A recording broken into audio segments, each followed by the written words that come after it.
Welcome to மைலோஸ் kitchen.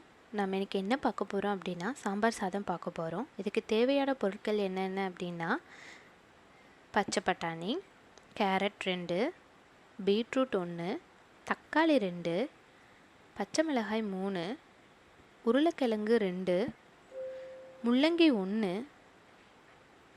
அப்புறம் நான் பூசணிக்காய் எடுத்திருக்கேன். இது ஒரு கப் பூசணிக்காய் எடுத்திருக்கேன். அப்புறம் 10லேருந்து 15 சின்ன வெங்காயம், 4 பல்லு பூண்டு, அரை டீஸ்பூன் இஞ்சி பூண்டு விழுது, கொத்தமல்லி தழை, கருவேப்பிலை, பட்டை, 4 கிராம்பு எடுத்திருக்கேன். இப்போது தேங்காய் விழுது எடுத்திருக்கேன். தேங்காய் மட்டும் அரைச்சி எடுத்திருக்கேன். அடுத்தது துவரம்பருப்பு எடுத்திருக்கேன்.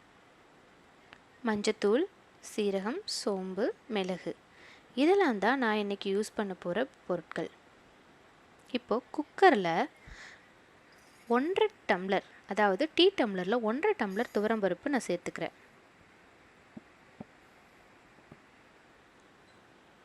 இது கூட தண்ணி சேர்த்துக்கிறோம்.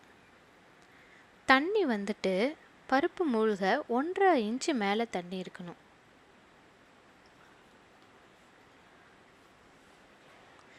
இது கூட மஞ்சத்தூள் அரை டீஸ்பூன், நல்லெண்ணெய் சேர்த்துக்கிறோம்.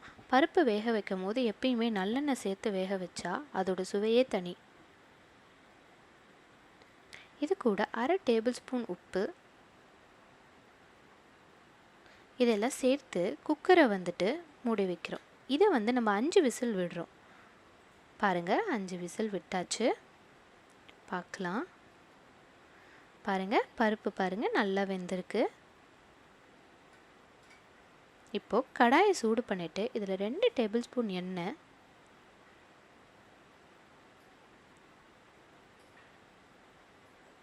எண்ணெய் சூடானதும் 1 டேபிள் ஸ்பூன் கடுகு,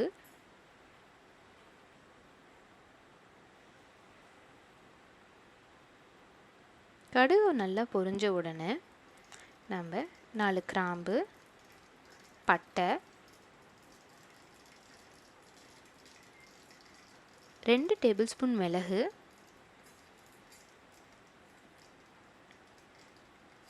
கருவேப்பிலை, பச்சை மிளகாய், இதெல்லாம் சேர்த்து நம்ம நல்லா வதக்கிடுறோம். வதக்கினதுக்கப்புறமா சின்ன வெங்காயம் எடுத்துக்கிறோம். சின்ன வெங்காயத்தையும் சேர்த்துட்டு பூண்டையும் சேர்த்துக்கிறோம். வெங்காயம் பூண்டு சேர்த்துட்டு ஒரு நிமிஷம் வதங்கினதுக்கப்புறமா அரை டேபிள் ஸ்பூன் உப்பு, இஞ்சி பூண்டு விழுதும் சேர்த்துக்கிறோம். உப்பு தேவையான அளவு. பச்சை வாசனை போகிற வரைக்கும் இஞ்சி பூண்டு விழுதை வதக்கிட்டு இது கூட வெட்டி வச்சுருக்க காயெல்லாம் சேர்த்துக்கிறோம். தக்காளி நம்ம கடைசியாக தான் சேர்த்துக்க போகிறோம். காயெல்லாம் முதல்ல சேர்த்துட்டு ஒரு 3லேருந்து 4 நிமிஷம் நல்லா வதக்கிக்கிறோம்.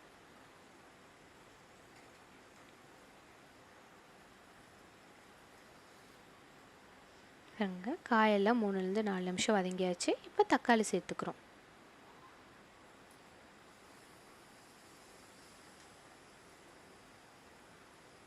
இது கூடவே அரை டேபிள் ஸ்பூன் மஞ்சத்தூள், சீரகம் அரை டேபிள் ஸ்பூன் சோம்பு சேர்த்து வதக்கிட்டு காயெல்லாம் வதங்கின உடனே இப்போ சாம்பார் பொடி சேர்த்துக்கணும். சாம்பார் பொடி வீட்டில் அரைச்சதாக இருந்தாலும் சரி, கடையில் அரைச்சதாக இருந்தாலும் சரி, 4லேருந்து 5 டேபிள் ஸ்பூன் சேர்த்துக்கிறோம். இப்போது புளி ஒரு எலுமிச்சக்காய் சைஸ் நான் ஊற வச்சு எடுத்து வச்சுருக்கேன். இப்போ காய் பாருங்கள், ஒரு 5 நிமிஷம் வதங்கிடுச்சு. இதை நம்ம இந்த குக்கரில் இருக்க பருப்பு கூட நம்ம கலந்து விட போகிறோம். பாருங்கள், கலந்து விட்டுட்டு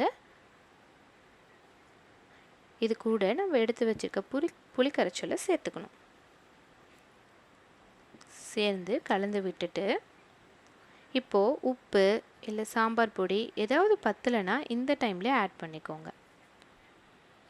இப்போ கொஞ்சம் தண்ணி ஊற்றிக்கோங்க, இல்லைன்னா அடி பற்றிக்கும். அதனால் தண்ணி ஊற்றி கலந்து விட்டுட்டு குக்கர் மூடி இதை ஒரு 2 விசில் விட்டால் போதும். பாருங்கள், 2 விசில் விட்டாச்சு. ஓப்பன் பண்ணி பார்க்கலாம். பாருங்கள், காயெல்லாம் நல்லா வெந்திருக்கு.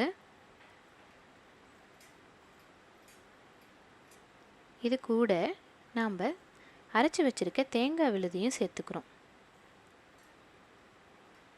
சேர்த்து கலந்து விட்டுட்டு இது வந்துட்டு தண்ணியாக இருக்கக்கூடாது, சாம்பார் கொஞ்சம் கெட்டியாக இருக்கணும். இப்போது கொஞ்சமாக தண்ணி சேர்த்து இதை நல்லா கொதிக்க விட போகிறோம். பாருங்கள், நல்லா கொதிச்சதுக்கப்புறமா கொத்தமல்லி தழை தூவி விட போகிறோம். தூவி விட்டுட்டு பாருங்கள், நான் ரைஸ் வந்துட்டு ஃபஸ்ட்டே வேக வச்சு எடுத்து வச்சுட்டேன்.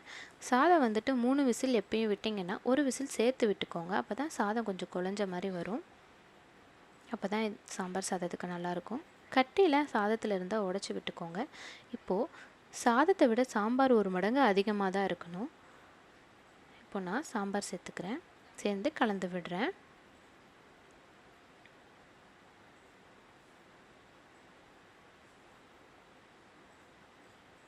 பாருங்கள், கலந்து விட்டுட்டேன். இது கூட 1 டேபிள் ஸ்பூன் நெய் சேர்த்துக்கிறேன். நெய் சேர்த்தா இன்னும் அதிகமாக மணமும் சுவையும் அதிகமாக இருக்கும். பாருங்கள், நம்ம சாம்பார் சாதம் தயார். இது அப்பளம் கூட வச்சு சாப்பிட்டிங்கன்னா இது ஒரு அட்டகாசமான ரெசிபி. உங்களுக்கு இந்த ரெசிபி பிடிச்சிருந்தா லைக் பண்ணுங்கள், ஷேர் பண்ணுங்கள், சப்ஸ்கிரைப் பண்ணுங்கள்.